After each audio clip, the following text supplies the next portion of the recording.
En este vídeo os voy a explicar brevemente la Segunda República Española. La Segunda República Española surge el 14 de abril de 1931, después de que las elecciones del 12 de abril de 1931 los partidos del Pacto de San Sebastián venzan y la hubieran presentado como un plebiscito entre monarquía y república. La Segunda República Española finalizará en junio de 1936 con la sublevación franquista. El 14 de abril se proclama la Segunda República, con un gobierno provisional presidido por Alcalá Zamora y con representantes de todos los partidos del Pacto de San Sebastián. Una de las primeras medidas que se plantean es la convocatoria a unas Cortes Constituyentes para crear una nueva Constitución. Además, se inician una serie de medidas que no pueden esperar, como es la reforma agrícola iniciada por Largo Caballero, que pretende repartir tierras entre los campesinos después de expropiar a los grandes propietarios a tierras mal cultivadas, una reforma del ejército dirigida por Azaña, que pretende eliminar la macrocefalia del ejército y sobre todo eliminar los cargos que no sean afines a la República, y una reforma llevada a cabo por Marcelino Domingo en la educación. Todas estas reformas se llevarán a cabo durante el primer bienio de la República. En 1931 se aprueba la Constitución Republicana Española. Esta Constitución Republicana tiene varios efectos.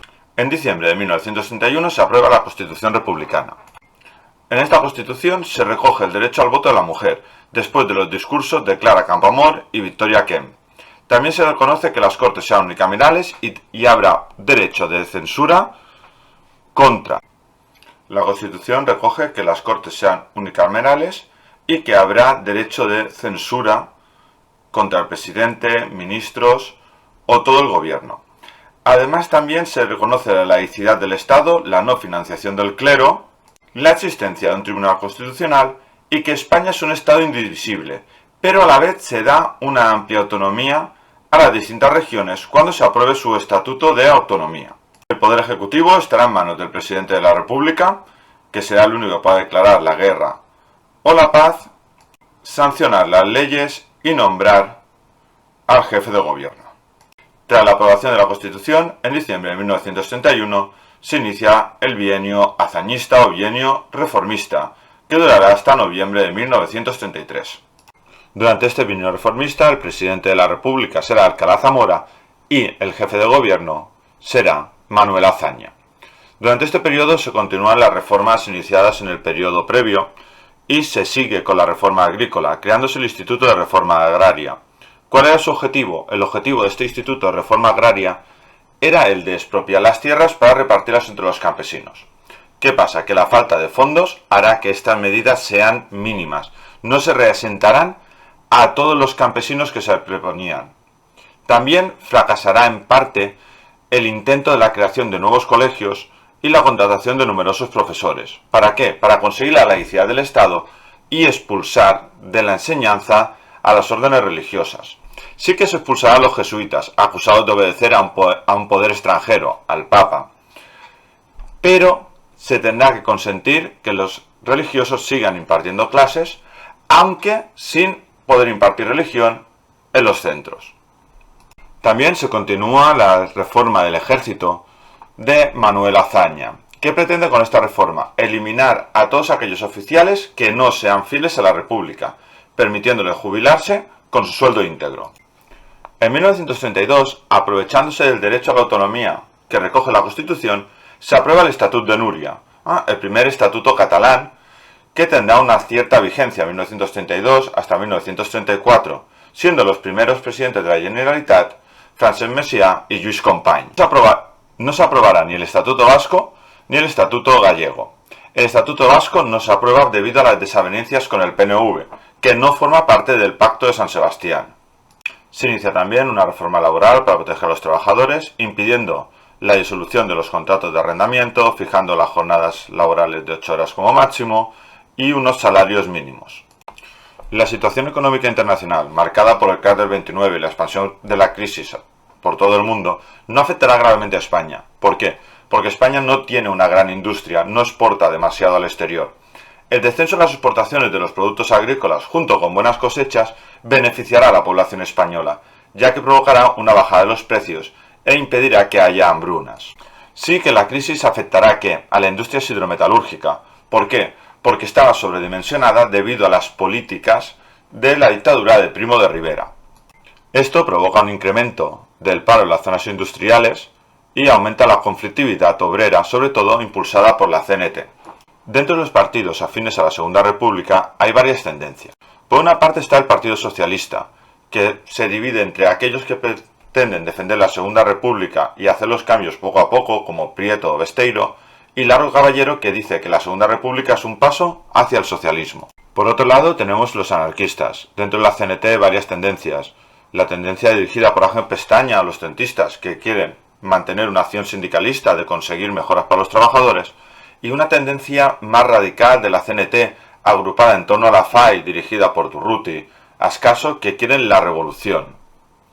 El Partido Comunista Español también tiene un gran crecimiento, sobre todo dirigido por José Díaz y Dolores Ibarruri.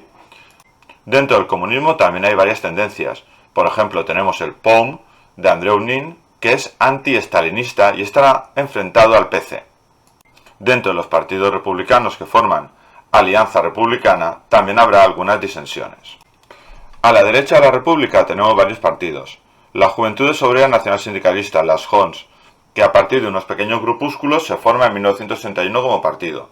En 1933 se crea Falange Española por José Antonio Primo de Rivera.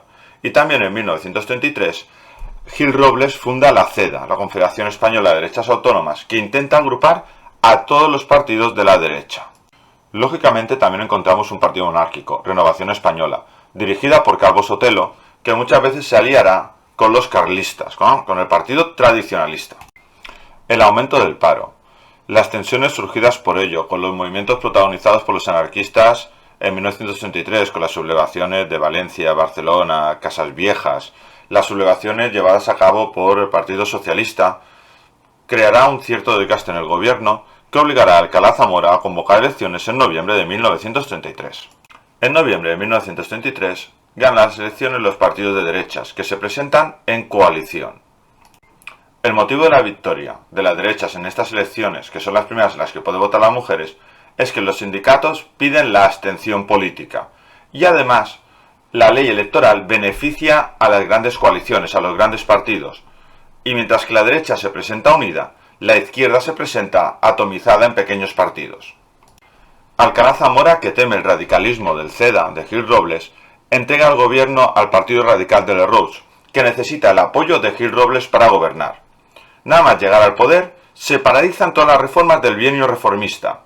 Y no solo eso, sino que se consigue el indulto para Sanjurjo, que había intentado un golpe de Estado en 1932, y además se da un presupuesto extraordinario para la financiación del clero. Además, se suspende la ley de Revesaires, lo que crea conflictos en Cataluña, y todo ello, junto con los intentos del CEDA de conseguir más poder en el gobierno, provocará una huelga revolucionaria en octubre de 1934. Esta huelga revolucionaria fracasa. ¿Por qué? Porque no tiene el apoyo ni del ejército, que no se sublevará como pensaban algunos, ni de los campesinos. Imaginaros, en un país que la gran mayoría de la población es agrícola, es campesina, si estos no se sublevan, difícilmente tendrán un éxito. Esta huelga revolucionaria solo tendrá una cierta incidencia en Asturias, donde la CNT la apoyará, no así en el resto de España.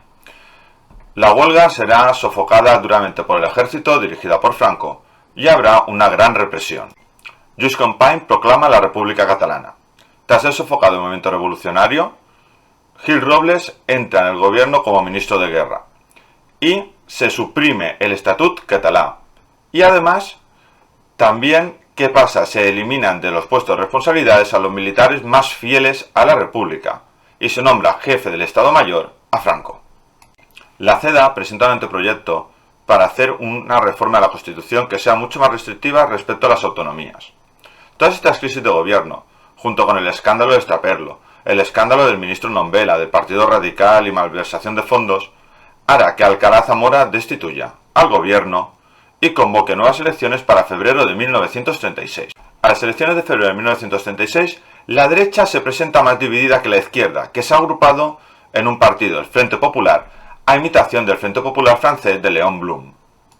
Estas elecciones muestran la gran división existente en España. 48% de la población vota al Frente Popular, 46,5% de la población vota a las derechas. ¿Qué pasa? Que según la ley electoral que beneficia a los grandes partidos, la diferencia de escaños no hace referencia a la diferencia de votos, consiguiendo la mayoría absoluta el Frente Popular. Durante este gobierno se destituye a Alcalá Zamora como presidente de la República, nombrándose a Azaña, y Casares Quiroga será presidente de gobierno. Se reinicia todo el proceso reformista pausado durante el gobierno radical cedista, se reaprueba el Estatuto de Autonomía catalán, el Estatuto vasco y el Estatuto gallego. Pero todo esto ¿qué provoca? Provoca un incremento de la conflictividad. Rápidamente se inicia la organización de un golpe de Estado, dirigido por Lara, Godet, Mola, Franco, con el apoyo de las grandes oligarquías económicas, que tendrán contactos con la Italia fascista y con la Alemania nazi.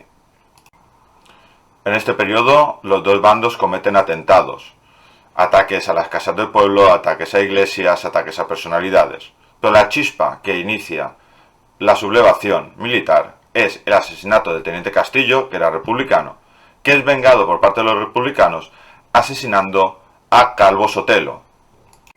Esto provocará que la noche del 17 de julio se inicie en Marruecos la sublevación que dará lugar a la Guerra Civil Española entre 1936 y 1939.